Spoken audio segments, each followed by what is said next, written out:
Hello students, welcome to new chapter which is very important for you all in the board examination IIT and everywhere else. तो ये आपके पास जो chapter है वो है capacitor and directrix. वैसे तो आपको ये चैप्टर पहले से पता है सर, ये कैसे हो सकता है कि मुझे पता है सर? पता तो नहीं है मुझे, बिल्कुल पता है। हाँ, इसका यूज़ आपको देखने को मिलता है। इनको इसका मैथमेटिकल एक्सप्रेशन नहीं पड़ा है। तो ये कहाँ पे आपको देखने को मिलता है कैपेसिटर? तो कैपेसिटर आपको हम कह सकते हैं कि एक कंडेंसर है जो आपको सुनने को मिलता है पंखे में कंडेंसर ख़राब हो गया है, इसमें फलाना धमाका जो भी आपको इलेक्ट्रिक अप्लायंसेस दिए जाते हैं उसमें कंडेंसर लगे होते हैं और इसका यूज़ पड़ता है। तो हम लोग कंडेंसर चेंज कराते हैं और फिर जो भी पंखे की स्पीड है वो तेज़ हो जाती है। तो अब आते हैं आपके पास कि कैपेसिटर और डायरेक्ट्रिक में सबसे पहला जो आपको हेडिंग पढ़ना है वो है इलेक्ट्रिकल कैपेसिटेंस ऑफ कंडक्टर। ये क्या है? इलेक्ट्रिकल कैपेसिटेंस ऑफ कंडक्टर क्या है? तो किसी भी कंडक्टर के चार्ज स्टोर करने की कैपेसिटी ही इलेक्ट्रिकल कैपेसिटेंस ऑफ कंडक्टर कहा जाता है। मतलब the capacity of storing charge by a conductor is known as electrical capacitance of conductor. किसी भी कंडक्टर के पास चार्ज स्टोर करने की कैपेसिटी, क्षमता ही उसकी इलेक्ट्रिकल कैपेसिटेंस को डिफाइंड करती है। तो आपको लिखना होगा कि the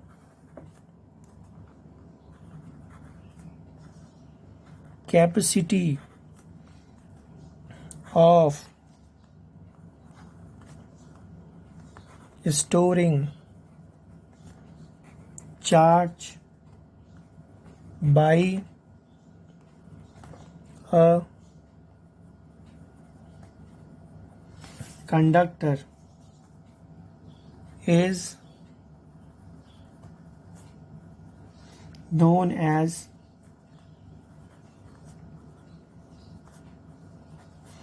electrical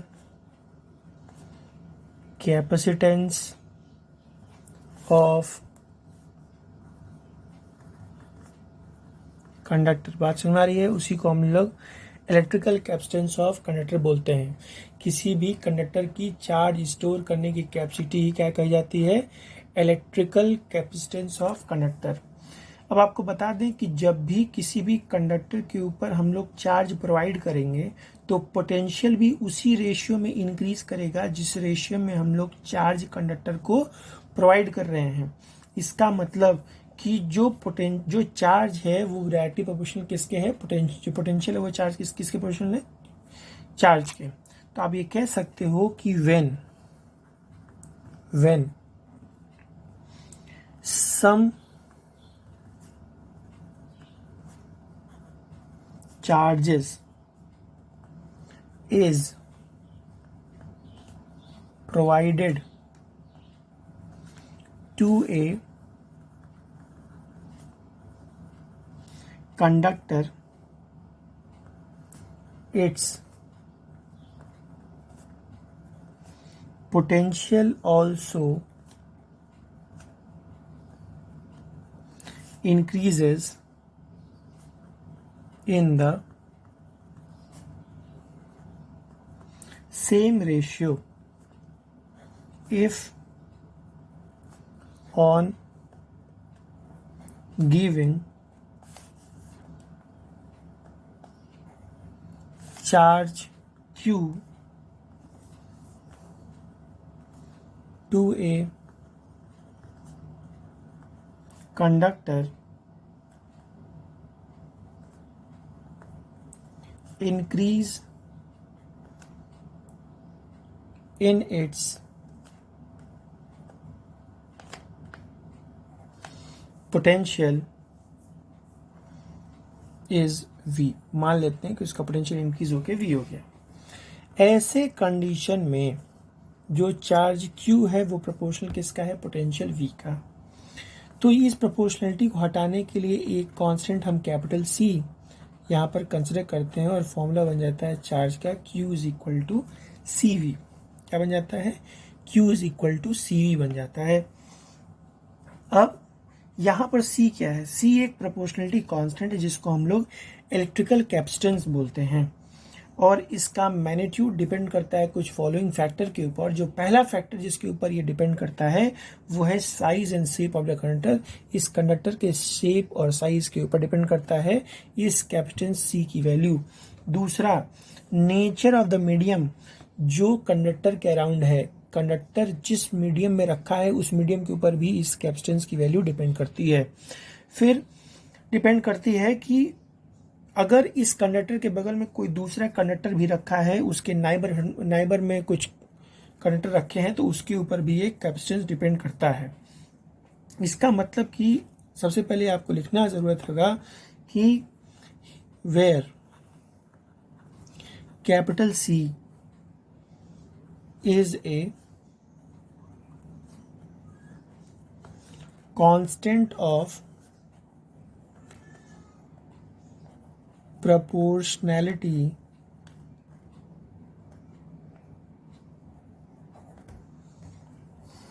and is called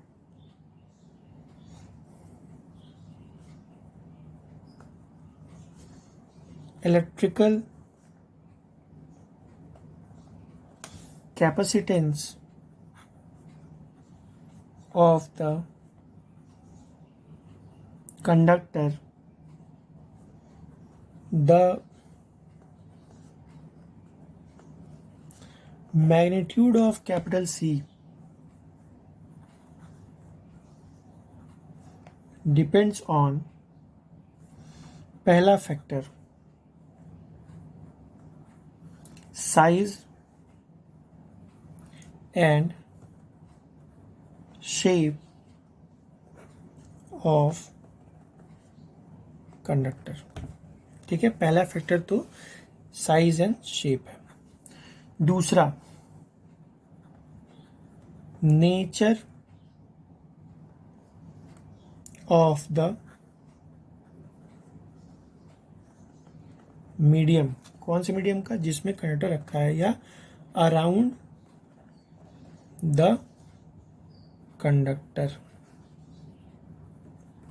तीसरा फैक्टर जो हमको समझ में आता है वो है presence of conductor in the neighbourhood. अगर कोई दूसरा कंडक्टर भी उस कंडक्टर के बगल में रखा हुआ है तो presence of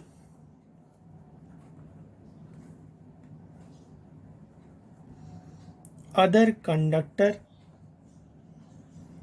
in its neighbourhood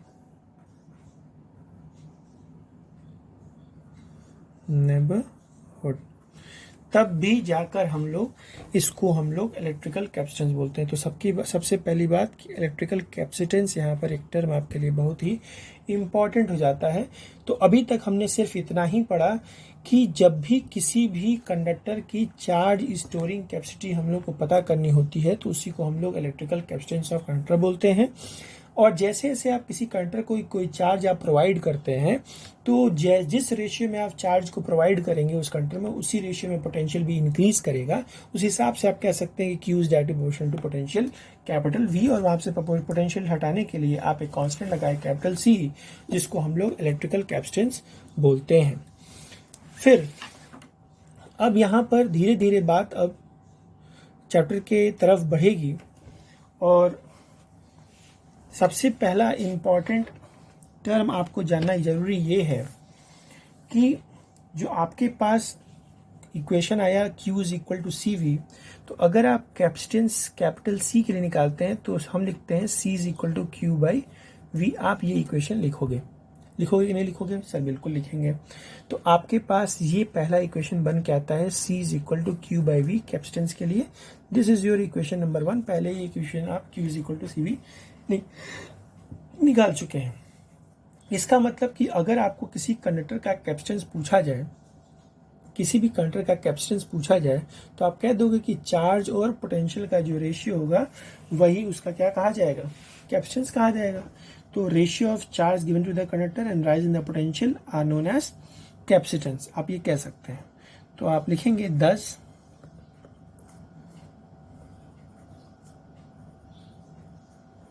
capacitance of a conductor can be defined as the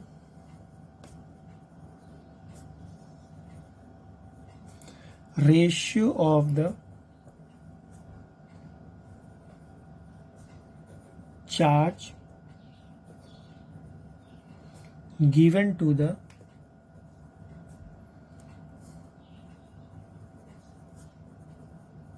conductor and rise in the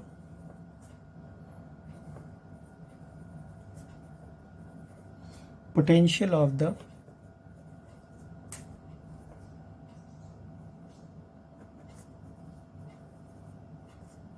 conductor due to it.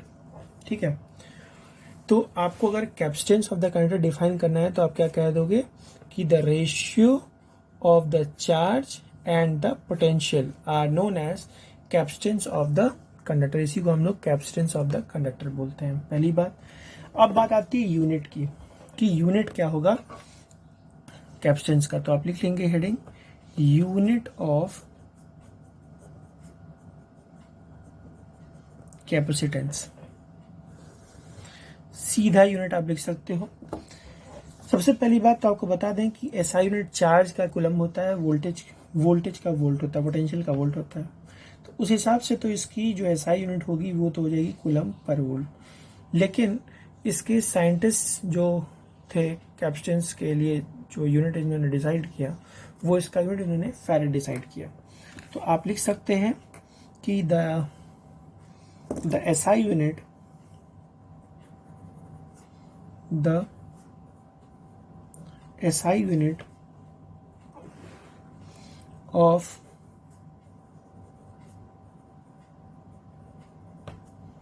capacitance C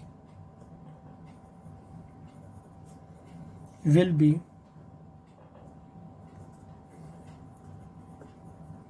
coulomb per volt. ये कूलम हो गया, ये वोल्ट हो गया, तो कूलम पर वोल्ट आप लिख सकते हैं। इसी को हम लोग which is also known as, किस नाम से जानते हैं, फैरेड। और यही इसका एसआई यूनिट होगा कैपेसिटेंस पर। तो आपको ज़्यादातर फैरेड देखने को मिलेगा, नहीं तो आपको कूलम पर वोल्ट देखने को मिलेगा। सबसे पहले आपको बता दें कि कोई अंतर नहीं है 1 फैरेड या 1 कूलम पर वोल्ट में। तो आप लिख सकते हो कि ये 1 कूलम पर वोल्ट में कोई फर्क 1 फैरेड से नहीं है। सबसे पहली बात ये आती है कि अगर charge Q is equal to 1 coulomb हो, वोल्टेज 1 वोल्ट हो, तो आपके पास कैपिटल C की वैल्यू 1 फैरेड आएगी। तो किसी भी कंडक्टर का कैपेसिटेंस 1 फैरेड तभी होगा जब हम लोग 1 कूलम चार्ज उसको प्रोवाइड करेंगे, तो जो पोटेंशियल चेंज होगा वो 1 वोल्ट का पोटेंशियल चेंज होगा। बात समझ में आ रही है? हम यहाँ पे कह रहे हैं कि इफ चार्ज Q बराबर 1 कूलम, बात समझ में आ रही है, वोल्टेज बराबर 1 volt, and then C is equal to 1 farad. बात समझ में आ रही है? इसका मतलब ये हुआ कि हम लोग किसी भी कंडक्टर का अगर 1 फैरेड कैपेसिटेंस पाते हैं, इसका मतलब कि हम लोग उसको 1 कूलम चार्ज प्रोवाइड कर रहे हैं और पोटेंशियल डिफरेंस कितने का है, 1 वोल्ट का मिल रहा है। तो आप यहाँ से लिख सकते हो, ये आपको पूछा भी जाता है कभी कभी, डिफाइन 1 फैरेड। तो आप लिख सकते हैं कि the capacitance of A conductor is said to be 1 farad if on giving 1 coulomb of charge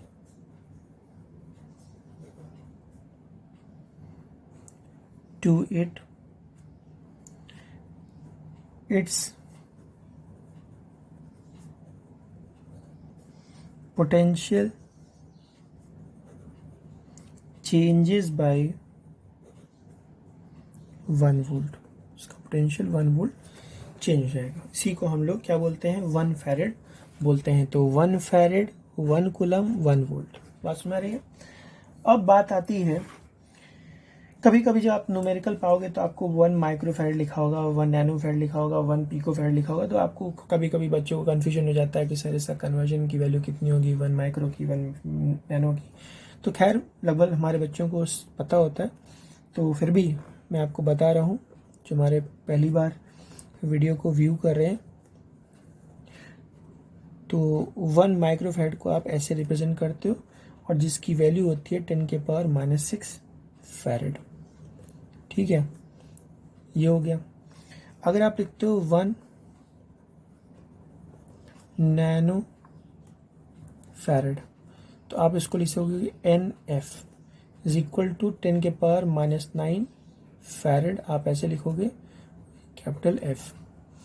ऐसे ही अगर आपकी बात आती है 1 पिको फैरेड की, तो ये हो जाएगा PF और ये हो जाएगा 10⁻⁻12 farad.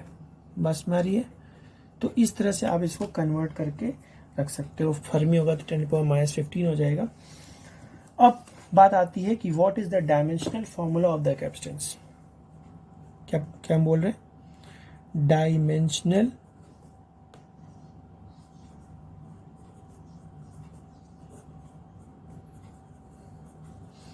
Formula of the capacitance. अब dimensional formula of the capacitance क्या है कि फैरेड मतलब capital C is equal to Q/V है। C का यूनिट फैरेड है, चार्ज का यूनिट कूलम्ब है, और V का यूनिट वोल्ट है। तो आप सीधे लिख सकते हो ये कि हम यहाँ पर कैपिटल C की जगह लिख रहे हैं फैरेड, कोई दिक्कत नहीं। चार्ज की जगह लिख रहा हूँ मैं कूलम्ब, और वोल्टेज की जगह लिख रहा हूँ मैं वोल्ट। इतनी बात क्लियर है।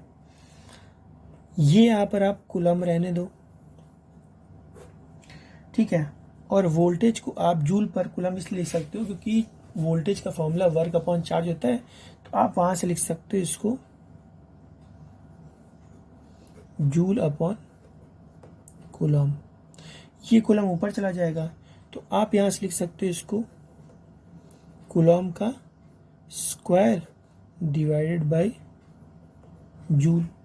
कूलम्ब को क्या लिख सकते हो, कूलम्ब क्या है, चार्ज, और चार्ज इक्वल टू IT। तो आप यहां से लिख सकते हो farad is equal two ampere into second square divide by joule को आप लिख सकते हो न्यूटन इंटू मीटर, लिखा जा सकता है। तो अब यहाँ से आप इसको जब चेंज करोगे तो ये आप लिख सकते हो एम्पियर इंटू सेकेंड का स्क्वायर डिवाइडेड बाय न्यूटन को आप लिख सकते हो kg मीटर सेकेंड के ऊपर -2 और इंटू मीटर। इतना आप लिख सकते हैं, ठीक है। इसको जब आप कन्वर्ट करते हो तो आपके पास फैरेड की वैल्यू मिलती है कि farad is equal to per kg into per metre square into second raised to the power 4 into ampere square. तो अब यहाँ से अगर आप डायमेंशन लिखना चाहोगे तो लिख लोगे kg के लिए m-1, मीटर के लिए l-2, सेकेंड के लिए t raised to the power 4, ampere के लिए a के power square. This is the dimensional formula for capacitance, ठीक है। तो इस तरह से आप इसका डायमेंशनल फॉर्मूला कैपेसिटेंस का निकाल सकते हैं। फिर बात आती है कि capacitance of isolated spherical conductor. अगर हमारे पास एक आइसोलेटेड स्फेरिकल कंडक्टर है तो हम लोग उसका कैपेसिटेंस कैसे निकालें, सबसे पहली बात तो ये है। तो आते हैं नेक्स्ट हेडिंग की तरफ।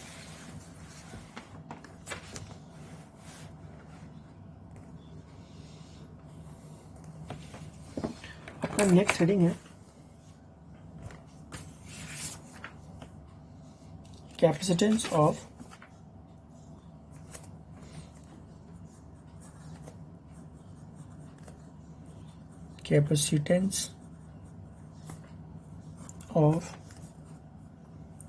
an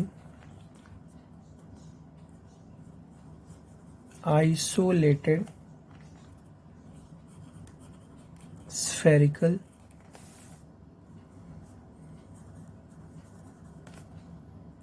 conductor. ठीक है, हम लोग के पास एक स्फेरिकल कंडक्टर होगा जिसका रेडियस हमारे पास कैपिटल आर होगा। उसको हम लोग एक मीडियम में रखेंगे जिसका डायरेक्ट कांस्टेंट के है। अगर plus Q amount of charge हम लोग उस कंडक्टर के ऊपर डिस्ट्रीब्यूट कर देते हैं यूनिफॉर्मली, तो वो कंडक्टर एक इक्विपोटेंशियल सरफेस की तरह बिहेव करेगा और इसकी वजह से जो फोर्स होगा सरफेस पर हमेशा नॉर्मल होगा। ठीक है, तो नॉर्मल होने की वजह से जो सारे फोर्स बाहर की तरफ लगेंगे तो पोटेंशियल हम लोग को कंडक्टर की तरफ निकल जाएगा और तब हम लोग वहाँ से निकाल सकते हैं कि उसका कैपेसिटेंस कितना होगा। तो सबसे पहले तो आप एक कंडक्टर डिज़ाइन कीजिए। तो हमने ये बनाया एक कंडक्टर। ठीक है, हमारे पास ये कंडक्टर है,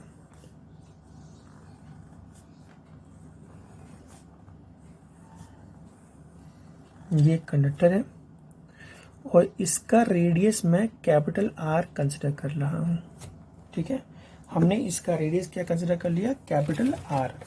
और इस कैपिटल आर रेडियस वाले कंडक्टर के ऊपर हम चाहते हैं कि plus Q amount of charge इसके ऊपर यूनिफॉर्मली डिस्ट्रीब्यूट कर दिया जाए। कितना अमाउंट ऑफ चार्ज डिस्ट्रीब्यूट कर दिया जाए, plus Q amount of charge इसके ऊपर यूनिफॉर्मली डिस्ट्रीब्यूट कर दिया जाए। तो मैं इसके ऊपर plus Q amount of charge uniformly इस तरह से डिस्ट्रीब्यूट कर दिया ताकि यहाँ पर हम लोगों को ये सरफेस एक इक्विपोटेंशियल सरफेस की तरह दिखने लगे। इससे क्या फ़ायदा होगा, इससे फ़ायदा ये होगा कि जितना इलेक्ट्रिक फील्ड होगा वो बाहर की तरफ जाएगा, मतलब जो फोर्स होगा वो परपेंडिकुलर बाहर की तरफ हम लोग को जाता हुआ नज़र आएगा। तो हम लोग सारे फोर्सेस जो है ऐसे ड्रॉ कर लेते हैं बाहर की तरफ। ठीक है, तो इस तरह से हम लोगों के पास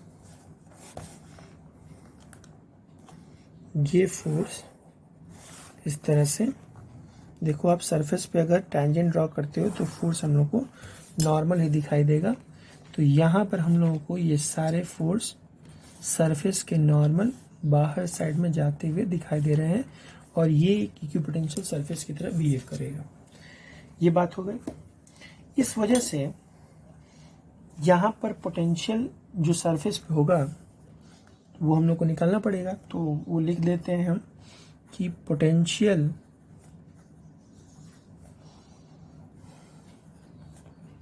at the surface of the conductor V बराबर 1/4 पाई एप्सिलॉन नॉट। अब चूंकि डायरेक्ट्रिक कांस्टेंट हम K मान रखे हैं तो डायरेक्ट्रिक कांस्टेंट K और Q/R, क्योंकि जिस कंडक्टर में ये मीडियम रखा है उस कंडक्टर का डायरेक्ट्रिक कांस्टेंट हमने कैपिटल K कंसिडर कर लिया है। ठीक है, अब हम लोग कैपेसिटेंस का फॉर्मूला लिखते हैं। So the capacitance of the conductor वो है C और C इज इक्वल टू क्या रहा है, Q/V। और V की वैल्यू आप यहाँ से सब्स्टिट्यूट कर दो तो C इज इक्वल टू हो जाएगा C is equal to Q और V की जगह 1/4 पाई एप्सिलॉन नॉट Q/R। इस Q से ये Q कैंसिल कर दीजिए तो आपके पास C is equal to, sorry K भी है यहाँ पर डायरेक्ट कांस्टेंट, तो आपके पास C इज इक्वल टू हो जाएगा 4 पाई एप्सिलॉन नॉट K और ये हो जाएगा R। ये हमारे पास हो जाएगा capacitance of isolated spherical conductor having डायरेक्ट्रिक constant K। अब चूंकि कैपेसिटेंस ऑफ द कंडक्टर जो है यहाँ पर जो दिख रहा है वो R के डायरेक्टली प्रोपोर्शनल है, तो अगर आप ग्राफ प्लॉट करते हैं तो आपको एक स्ट्रेट लाइन ग्राफ मिलेगा। ठीक है, तो आपको यहाँ पे एक नोट करने वाली बात मिलेगी, और जो पहली नोट करने वाली बात आपको मिल रही है यहाँ पर कि capacitance of the conductor, capacitance of the conductor is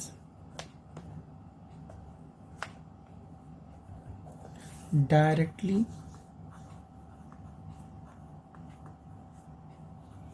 proportional to the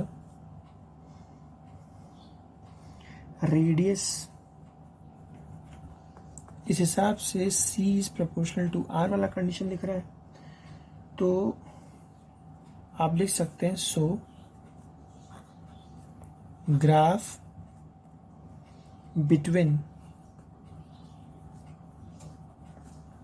C and R will be a straight line. ये मिलेगा, will be a straight line. हम लोगों को क्या मिलेगा, स्ट्रेट लाइन मिलेगा। उससे हम लोगों को एक ग्राफ प्लॉट करने के लिए मिल रहा है, तो आप ग्राफ प्लॉट करेंगे C और R के बीच में। ये हमारे पास एक ग्राफ होगा C और R के बीच में, R आप यहाँ ड्रॉ करेंगे और ये आपके पास C हो जाएगा। आपको ग्राफ यहाँ पे कैसा मिलेगा, स्ट्रेट लाइन, क्योंकि ये एक कैसा है, डायरेक्टली प्रोपोर्शनल का रिलेशन है। अगर यही कंडक्टर वैक्यूम में रखते तो वैक्यूम में डायरेक्ट्रिक कांस्टेंट K की वैल्यू कितनी हो जाती है, 1। तो यहाँ पर आपको लिखना पड़ेगा कि if conductor is placed in vacuum, तो अगर वैक्यूम में रखेंगे तो डायरेक्ट्रिक कांस्टेंट की वैल्यू K 1 हो जाएगी। तो ऐसे कंडीशन में, इस फॉर्मूले में K की वैल्यू 1, तो ऐसे में C इज इक्वल टू क्या हो जाएगा, 4 पाई एप्सिलॉन नॉट R। और मैं इसको C नॉट से रिप्रेजेंट कर रहा हूँ ताकि आपको याद रहेगा कि ये वाला वैक्यूम वाला फॉर्मूला है। बात समझ आ रही है। अगर हम लोगों को मान लो कि radius of the spherical conductor निकालना हो, तो ऐसे कंडीशन में आप R निकाल सकते हो। ठीक है, तो अगर हम लोग को कैलकुलेट करना हो कि radius of the spherical conductor of the capacitance 1 farad, तो ऐसे कंडीशन में आप उसकी वैल्यू निकाल लेना। और ये बता दें कि 1 फैरेड एक बहुत बड़ी वैल्यू होती है, इसीलिए हम लोगों को आइसोलेटेड कंडक्टर में बहुत ही लार्ज कैपेसिटेंस मिल जाता है, इसीलिए हम लोगों को कंडेंसर ज़्यादा बड़े यूज़ नहीं करने पड़ते हैं। तो 1 फैरेड एक बहुत बड़ी वैल्यू होती है। अब ये बड़ी वैल्यू कैसे डिसाइड होती है, तो चलिए आपको मैं दिखाई देता हूँ कि ये 1 फैरेड बड़ी वैल्यू है कैसे। तो हम लोग मान लेते हैं, चलो कि let us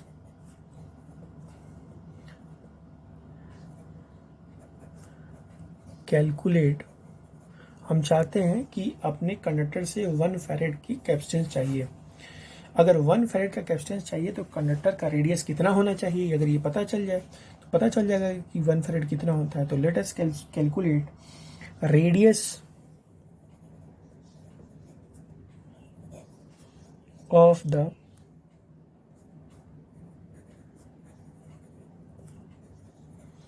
spherical conductor of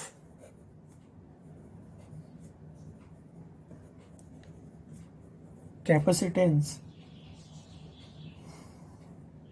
1 farad. ठीक है, तो जब हम लोग लेते हैं 1 फैरेड निकालना है हम लोगों को उस कंडक्टर से, तो हम लोगों को कैपिटल R की वैल्यू फाइंड आउट करनी है। अब ये फाइंड आउट करने के लिए आपको करना क्या होगा, हम लोगों को करना ये है कि आपके पास C is equal to formula 4 pi epsilon naught R है, और आपको आर फाइंड आउट करना है। तो आर फाइंड आउट करने के लिए आपको लिखना पड़ेगा सी 4 पाई एप्सिलॉन नॉट। इस सी की वैल्यू आपको 1 पहले से पता है कि आपको 1 रखना है, ये 1 है। और 4 पाई एप्सिलॉन नॉट की वैल्यू आपको 9 इंटू 10 के पावर 9 आपको पता होती है। इसका मतलब कि 9 इंटू 10 के पावर 9 किलोमीटर का, अगर किलोमीटर के रेडियस का अगर आपके पास कंडक्टर हो तब आपके पास कैपेसिटेंस कितना मिलेगा, 1 फैरेड। इसका मतलब क्या हुआ कि this radius is about 1400 times the radius. Earth के रेडियस के लगभग 1400 गुना ये बड़ा है। इसका मतलब 1 फैरेड की वैल्यू बहुत बड़ी वैल्यू होती है। तो यहाँ पर आप ये लिख सकते हो कि this radius is about 1400 times the radius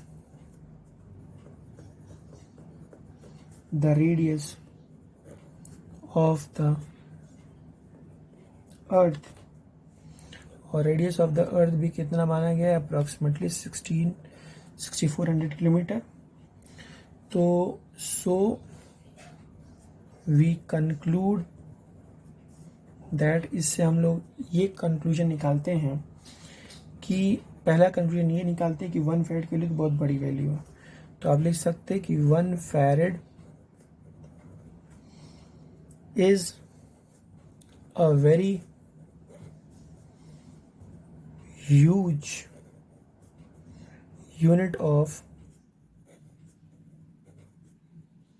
capacitance, सबसे बड़ी वैल्यू है। दूसरी इंपॉर्टेंट बात यह है कि हमारे पास एक single isolated conductor high capacitance का पॉसिबल नहीं हो सकता है, ठीक है। तो it is not possible, possible ही नहीं है, possible to have a single isolated